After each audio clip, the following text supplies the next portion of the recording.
how much closer are we to actually forming a government?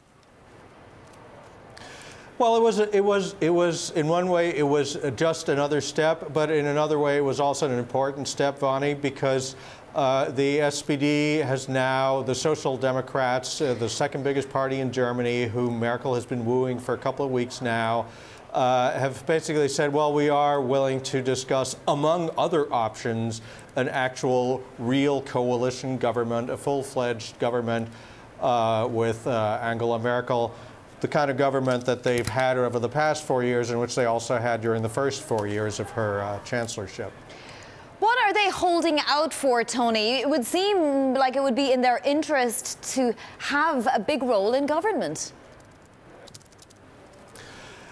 Yes, but the big but is that they've done this twice, and many people in the party, especially the kind of rank and file and young members, feel that that Merkel gets most of the credit, even if she enforces or carries out policies that are associated with the Social Democrats. For example, in her last term, we got a minimum wage for Germany, which Germany's never had. Well, and so what happens in the election in September, 3 months ago, the SPD drops to an all-time low.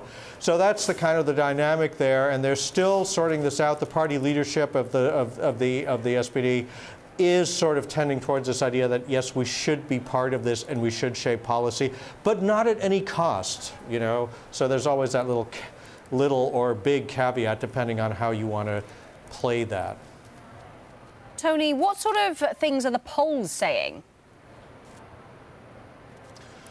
Well, the polls, for one thing, the polls are showing that if you held new elections now in Germany, remember, we just had an election in September, which produced this fairly fragmented parliament and the stalemate that we're now trying to resolve. But if you repeated that, the polls suggest that the outcome would be roughly the same.